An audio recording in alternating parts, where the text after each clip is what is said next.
To understand best Shoghi Effendi's life as guardian of the Baha'i Faith is to see it framed in the formative years that began in 1921 with the passing of Abdul Bahas, his beloved grandfather, appointed center of Baha'u'llah's covenant. That he was greatly devastated, grieved, and stunned beyond words with the news stems from his growing up as a child under the Master's wings of love and tutelage. And it was this loving devotion and attraction for Abdul Bahas that would prepare him for the mammoth tasks ahead, but especially upon learning from his will and testament that he was actually appointed as his successor and sole interpreter of the massive writings of Baha'u'llah. He was only 24 at the time, completing his studies in Oxford University, and where he said that in mastering in the English language, as indeed his writings would later so attest, would help facilitate the expansion of the faith in the Western world and beyond. So in adjusting to his new role ahead, there was not a moment's hesitation, and he was immediately supported by Bahia Hanum, daughter of Baha'u'llah, in first assessing the conditions and prospects of the Baha'i community. And in seeing much had to be done, mobilized the friends to begin laying the foundation of the administrative order. Indeed, that he said of Abdul Bahas' will and testament as its framework that it would take at least a century to embrace its treasures and wisdom. He then guided the friends to gain a deeper understanding of their mission and imparted upon them the very meaning of the coming of Baha'u'llah, his vision for humanity, the history of the cause, the processes reshaping society,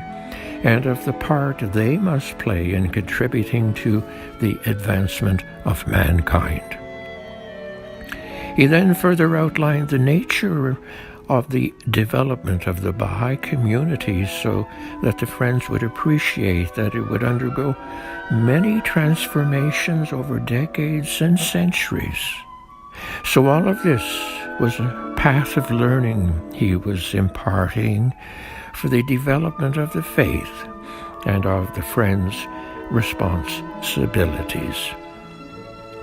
This also meant that the friends, having a greater understanding of the substance of the three charters, such as the first, the revelation of the Tablet of Carmel by Baha'u'llah, and the next, the will and testament of Abdul Bahas, as well as the tablets of the divine plan bequeathed by Abdul Bahas, all of which in those early days were so foundational in furthering the cause. Then in 1951, as decades passed in the final years of the Guardian's ministry,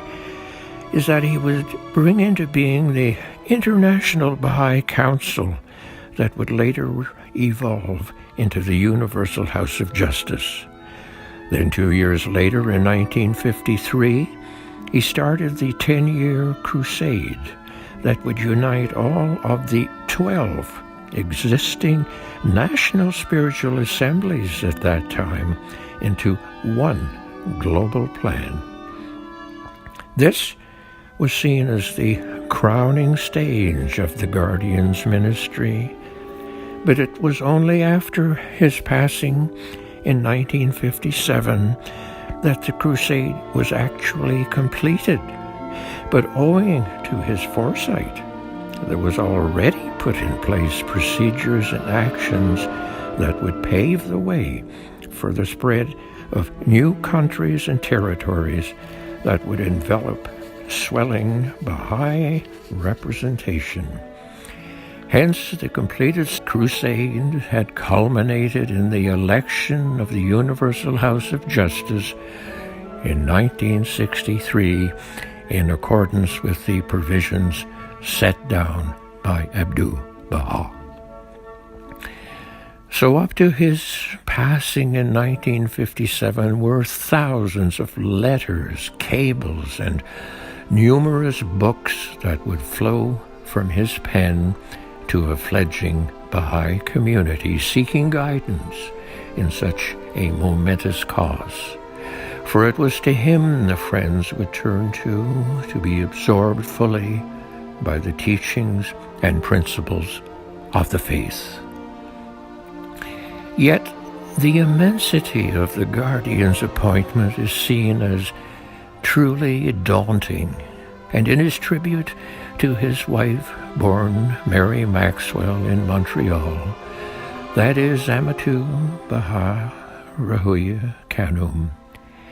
the Guardian gives a rare glimpse of the gravity of the cause placed upon his shoulders when he said of her that she was his helpmate, shield, and tireless collaborator in the arduous tasks I shoulder. Indeed, his guardianship included no less constructing both the administrative order of the faith and World Center in Haifa, of authoring numerous books, including major teaching plans, and in preparing the groundwork for the formation of the Universal House of Justice, not to mention his being the sole authorized interpreter and continuous reference point in the unveiling and understanding of Baha'u'llah's extensive writings. All these just scrape the surface of the extent of all that was accomplished in such a short life. So to conclude, the guidance of the Guardian, of course, continues in perpetuity for the ongoing development of the faith, indeed of Baha'u'llah's plan for mankind, leading one day to the most great peace for all of mankind.